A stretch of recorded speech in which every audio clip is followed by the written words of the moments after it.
Walaupun dia udah dipakai main game berat sekitar 5-8 jam, suhunya itu dia masih bener-bener aman, nggak panas sama sekali. Nggak setenang laptop 30 jutaan. Dan di bagian harga, laptop ini tuh dijual kisaran 17-18 jutaan.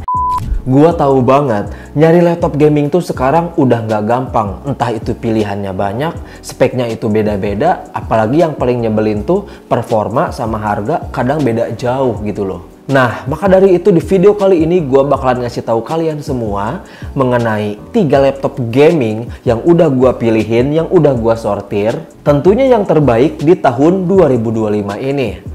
Entah itu dari segi harga yang nyaman di dompet, sampai yang bisa dipakai buat kerja kreatif juga sambil main game. Oke, kalau misalkan kalian penasaran, tanpa berlama-lama lagi, kita langsung aja yuk ke pembahasannya. Rimas Laptop, solusi laptop kamu. Teknisi berpengalaman, kerja rapi selalu. Dari beli, servis sampai upgrade baru. Oke, rekomendasi yang pertama itu yang menurut gue pribadi cocok buat lu yang sering ngegame dengan performa tinggi tapi bisa dipakai buat kerja juga, yaitu Asus TUF A15. Dan ini tuh udah jadi andalan banyak gamers dari beberapa tahun terakhir, dan di tahun 2025 dia makin oke nih. Dia pakai AMD Ryzen 7. Ini prosesor 8 core dari seri terbarunya AMD. Performanya bisa dibilang mantep banget buat ngegame. GPU-nya juga dia udah pakai Nvidia RTX. Nggak cuma bisa main Valorant atau CS2, tapi game berat kayak Cyberpunk 2077 pun bisa jalan di setting high, bahkan ultra di beberapa bagian. Udah gitu dia juga punya RAM di 16 GB dan SSD-nya sekitar 512 GB. Dan yang paling penting nih di bagian layarnya, dia udah punya layar 144 Hz. Lu mau main game FPS jadi lebih smooth, responsif, dan enak banget buat dipakai mabar. Tapi yang bikin laptop ini beda dari pesaingnya adalah build quality-nya. Sesuai namanya, yaitu TUF. Ini laptop emang dirancang buat tahan banting. Gua pernah lihat langsung laptop ini jatuh dari meja dan masih nyala. Gila kan? Dan satu lagi yang paling bikin gua amazed sama laptop ini tuh di bagian coolingnya teman-teman. Karena walaupun dia udah dipakai main game berat sekitar 5-8 jam, suhunya itu dia masih bener-bener aman, nggak panas sama sekali. Walaupun nggak setenang laptop 30 jutaan.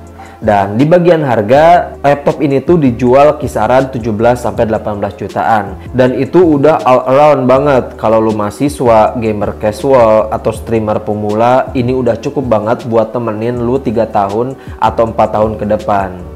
Nah, terus di rekomendasi yang kedua ada di Lenovo Legion 5 Pro. Laptop ini tuh dia nggak cuman bisa dipakai buat main game, tapi juga dia bisa dipakai buat kerja kreatif kalian di rumah, kayak ngedit video, desain grafis, ngedit di Canva, Photoshop, Adobe Premiere, semuanya bisa lah. Bahkan dipakai buat bikin animasi pun dia masih bisa dan masih oke juga kok. Bahkan dia ini diibaratkan kayak tank, gede, kuat, tapi lincah. Dia pakai Ryzen 9, prosesor kelas atas dengan performa multi-core super kencang, dipadukan dengan RTX 4070, RAM 32 GB, dan SSD sekitar 1 TB.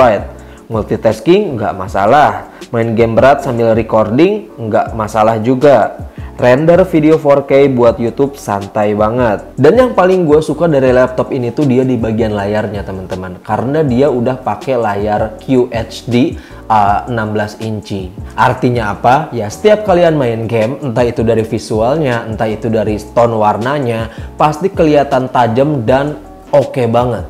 Dan untuk harganya sendiri dia di kisaran 24-26 juta aja. Dengan harga segitu dan kualitas yang seperti itu, menurut gua pribadi masih oke kok.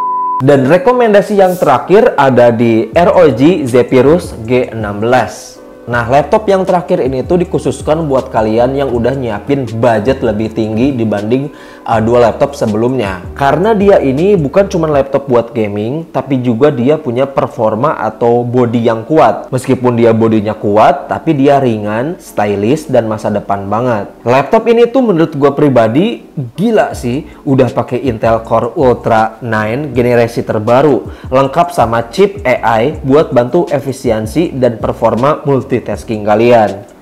GPU-nya jangan ditanya, dia udah pakai RTX 4080, RAM 32GB, SSD 1TB, dan yang paling epic di bagian layarnya, asal kalian tahu, dia udah pakai layar 2,5 inch. Benar-benar tipis banget teman-teman. Dan buat kalian yang kerja di bidang konten kreator, ini cocok banget karena di bagian layarnya itu, apalagi dia punya layar OLED, ini benar-benar ngebantu, entah itu buat grading warna, edit video, atau bahkan sekedar nonton anime. Cakep parah pokoknya. Dan untuk harganya sendiri, dia masih tinggi, sekitaran 35-40 jutaan. Tapi buat teman-teman semua yang pengen all in, kayak game oke, terus ngedit oke, buat kerja oke, ringan juga, dan dia enak dibawa kemana-mana, laptop yang nomor 3 ini yaitu Asus ROG udah cocok banget buat kalian. So itu dia teman-teman, review tentang 3 laptop buat kalian yang mau main game atau enggak buat kerja juga. Seperti biasa, kalau misalkan kalian suka, boleh banget buat minta like-nya, dan jangan lupa juga subscribe aja, karena kedepannya bakal banyak banget cerita-cerita atau review lengkap atau rekomendasi yang bakalan gua bahas kedepannya. So sekian dari gua, see you next time. Dah. Oke, cut.